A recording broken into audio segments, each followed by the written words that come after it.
چې دوی کله بې اتفاقه شي که نه نو دوی ته به زه د اسمان ستوري وښیم. لکه رورې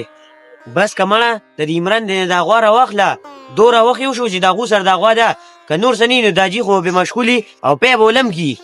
لکه دا غوا ما د عمران دی له ورکړله او عمران زما یوازې دوست نه زما د تره زویم دی او که چا دې غوا په باره کې نوم هم واغستو که نه نو خدای شته کو پرېږدمې واصفه دا غوا خو یوازې ستا نه ده دا خو زمونږ هم ده او زه اوس ځمه او دا غوا دې په وچ کړه زور راولمه نه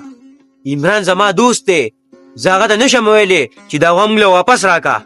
او که په دې کور کې ورته یو کس ووایي چې دا غوا موږ له واپس راکه نو په ذات د الله تعالی مې قسم وي خو یو سړی بیا په دې کور کې پرېږدمه عمران دی خو زمونږ وینې څکي او ته د سړي زوی نه تا ولې غوا ورکړله زه ځم او دا غوا دې نه راولمه که په چا کې نرتوب وي نو راشي ما دې منیږي زه صحیح ده ځه ته یې دا غوا راوله بیا زه پوه شاتو عمرانه دې پنرشتو عمرانه یو خبر مې ته کوله خو خفه کېږه مه بس که ستا سره ته دې غوا ډېر وخت وشو او ته یې ډېر وخت پی وخواړو بس که دا غوا زما دې پلار له ورکه نو که نور څه نه دا پی خو به دې خرڅي نو د کور دا خرچو خو به بېجلي که نه او تا خو هسې هم کار روزګار نشته لکه ته زمونږ د تره زوی زه په دې ولې خفه کېږم ته غوا یادې نو غوا 20 پیرې بوځې ستا ورور ما له غوا راکړ وه نو ما ځکه ساتله نو که ستا ورور چې غوا راوله نو هغه ته ووایه چې ما ته کال وکړي نو زه به د هغه په وینا تاله غوا درکوم اصل نشم درکولی عمرانه چې زه راغلی ما نو زما ورور ته پکې څه ضرورت دی په سیوا کیسو یې نه پوهېږم خو دا غوا راکوه چې بوځم یې تره زویه یو خبره درته کومه ته غوا تپوس ته وکړو خو غوا زه تاله هسې نشم درکولی زه به ستا د پلار سره رابطه وکړم نو که هغه وي چې غوا راوله نو هله هغې له به درکړم هسې نشم درکولی. السلام علیکم سره څنګه ښې برابر یې؟ ها بچې او خیر دی ولې خیر و د مهران په دې غوا پسې راغلی و نو دې تا رالیږلی و نه بچیا ما خو مهران نه دی درلېږلی په تاسو پسې ای به بس خبر نشته دی زه خو څاروي نشم ساتلی بس تاسو یې ساتئ چې دغه ټیک ته که نه تاسو له به ځان له څه پیم یې کي او نه یې به څه مسله نشته دی ټیک ته تاسو ځان له ساتئ ښه تره زه څه مسله نشته که تاسو ځان له ساتلی شئ که نه نو بوځئ هېڅ مسله هم ماته نشته دی ټیک شو مهرباني یاره زه د هغې ورځې په انتظار یم چې دوی به د خپلو کې کله ورځي چې دوی کله بې اتفاقه شي که نه نو دوی ته به زه د اسمان ستوري وښیم. یار د مهران خو ډېر کم عقل سړی دی زما په خپله اوس دې غوا ته ډېر اشد ضرورت دی و زه وایم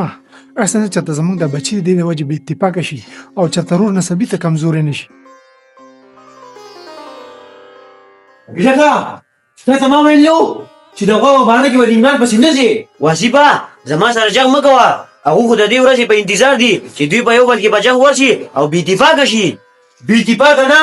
تا زما سترګې کوزې کړې